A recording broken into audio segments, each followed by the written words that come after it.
Millions of people think their jobs are safe. But right now, companies across America have discovered a new kind of layoff.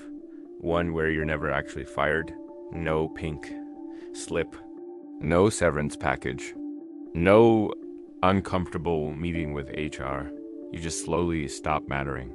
And by the time you realize what happened, it's already too late. What you're about to hear is something most people in the workforce have never been warned about.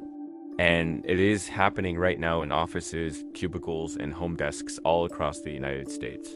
Stay with me until the end of this video, because I'm also going to tell you exactly what the smartest workers are doing to protect themselves. Hey, welcome back. If you're new here, glad you found this channel. We talk about real things happening in the economy and job market that actually affect your life, your income, and your future. And if you've been feeling like something is off at your job lately, more work piling up, no raise in sight, your team keeps getting smaller, but the expectations keep getting bigger. This video is going to explain exactly why that's happening, because it's not a coincidence, it's a strategy. Let's start with what's actually going on in corporate America right now. For decades, when a company wanted to cut costs, they did layoffs. They announced it. Hundreds, sometimes thousands of workers lost their jobs in one shot. Remember 2008? Remember 2020? Mass layoffs. Brutal. Fast. Public. But here's the thing, those public layoffs are expensive. And not just in severance pay. When a company announces mass layoffs, their stock price takes a hit. Investors panic. Talent stops applying. The media runs headlines. It's a PR nightmare, so companies got smarter. They figured out a way to get the same result, fewer employees, lower costs, without any of the bad press. Here's how they do it. They freeze hiring. They slowly increase the workload on the people who are left. They automate certain tasks so they don't need to replace people who leave. And they quietly remove job positions. Not by firing anyone, but simply by never refilling them when someone quits. The end result. Same as a layoff. Fewer people doing more work. Just slower and quieter. No headlines, no investor panic, no legal headaches. Just a workforce that gradually shrinks while the company keeps its hands completely clean. They call it workforce optimization. They call it right sizing. They call it efficiency. I call it the invisible layoff. Now let's talk about what this looks like from the inside. Because if you're living it right now, you know exactly what I'm describing. Your company announces a new initiative. They call it efficiency. Maybe they send out a company-wide email with phrases like doing more with less, or lean operations, or streamlining processes. And what does that actually mean for you? It means your team of 8 is now a team of 5. And somehow you're still expected to produce the same output, actually more output. It means the person who sat next to you left 6 months ago, and nobody was hired to replace them. Their responsibilities split among the survivors. It means you are now doing 3 jobs for the salary of 1. And here's the part that makes this so effective for companies. They don't even have to ask you to take on extra work. It just happens naturally because you're a professional. You care about your job. You don't want things to fall through the cracks, so you step up, you stay late, you answer emails on weekends. You figure out how to use the new AI tools they've given you. Because now you're expected to be even more productive. And the company? They're getting more labor for the same price, sometimes less. This is what efficiency really means in 2025. It's not about working smarter. It's about getting workers to absorb more and more responsibility until they burn out or quietly leave on their own. And when they leave on their own, the company doesn't have to pay unemployment, doesn't have to offer severance, just another voluntary resignation. Convenient, isn't it? Now, here's the part that should really get your attention. Because not everyone is being affected equally. The workers most at risk from this invisible layoff are not the factory workers. They're not the people in the trades or on the front lines. Those jobs are harder to automate and easier to fill when you need them. The workers most at risk are white-collar, middle-class Americans. People with college degrees, people sitting in offices or on Zoom calls doing knowledge work. I'm talking about analysts, marketing professionals, finance teams, HR departments, operations roles, project managers, Coordinators, specialists, these are exactly the jobs that can now be partially or fully handled by AI tools. A company used to need 5 analysts to pull reports, build dashboards, and write summaries. Now, 2 analysts with the right AI tools can do the same work, maybe better. So what happens to the other 3? The company doesn't fire them, not yet. They just stop growing, salaries freeze, promotions disappear, job postings for their level vanish. And over the next 2 years, they either leave on their own or they're quietly managed out.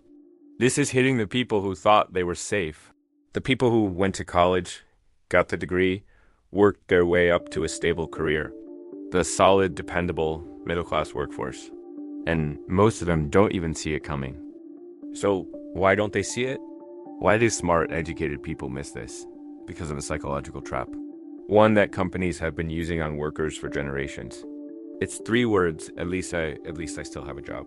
At least I'm not being laid off like those people at that other company. At least my paycheck is still coming in. And look, I get it. Gratitude matters. Job security is real, especially when you have a mortgage, a family, bills to pay. But here's what the at least I mindset does to you. It keeps you complacent. It keeps you tolerating a situation that is quietly getting worse every single month. While you're thinking, at least I still have a job, your salary is not keeping up with inflation. Your workload is doubling. Your team is shrinking. And your promotion path has been quietly removed from the org chart. You're not being fired, but you're not growing either. You're just being held in place, doing more, getting less, until one day the company decides they can eliminate your role entirely. And they have all the documentation they need to show you weren't performing at the level they required. That's the trap. Staying still feels safe. But in a job market that's moving this fast, staying still is actually falling behind. Here's what companies figured out. And this is the part that nobody in the media is talking about clearly enough. They don't need layoffs anymore. Layoffs are messy. Layoffs cost money. Layoffs invite scrutiny. But if you can just make fewer people do more work, if you can use the fear of unemployment to get employees to accept more responsibility without more pay, if you can use AI to quietly reduce how many people you actually need, then you've got the perfect system. Maximum productivity, minimum cost, 0 headlines. The power has shifted completely to employers. And most employees haven't adjusted their strategy to account for that shift. Think about it this way. A few years ago, workers had power. The Great Resignation, the job market was hot. People were quitting and getting 30, 40, 50% raises just by switching companies. That era is over. Now companies are the ones holding the cards, and they know it. Job postings are down. Hiring is slow. AI is reducing the number of roles that need to be filled at all. This is the new reality. And the workers who are thriving are the ones who recognize this shift early and change how they operate. So let's talk about that. What are the people who are actually winning in this environment doing differently? 3 things, 3 shifts. And I want you to actually think about these, not just hear them. The first shift is skill stacking. The workers who are protected right now are not the ones who are very good at one specific thing. Those are actually the people who are most replaceable by AI. The workers who are protected are the ones who stack skills, who combine capabilities that AI can't easily replicate on its own. Think about it. And I can analyze data. But can it present that data persuasively to a board of directors, read the room, handle pushback, and build trust with stakeholders at the same time? Not yet. That combination of data skills plus human communication plus leadership presence, that's powerful. So ask yourself, what is your main skill right now? And then ask, what's the second skill you could build that, when combined with the first, makes you nearly irreplaceable? A finance person who understands AI tools and can also communicate insights to non-financial audiences. A marketing person who understands both creative strategy and data analytics. A project manager who can also build workflow automations using no-code tools. These combinations are what protect your career in this environment. The second shift is AI leverage. Here's the uncomfortable truth. AI is not going to take your job. But a person who knows how to use AI better than you just might. The smart workers aren't fighting AI. They're weaponizing it.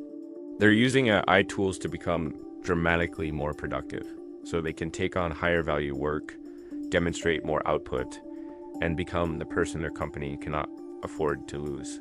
If you can do the work of 3 people by yourself using AI tools, you're not at risk of being replaced.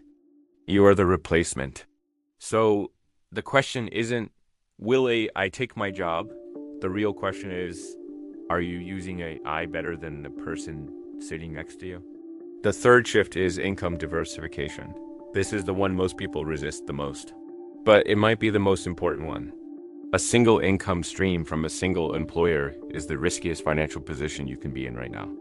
Because that employer has all the power.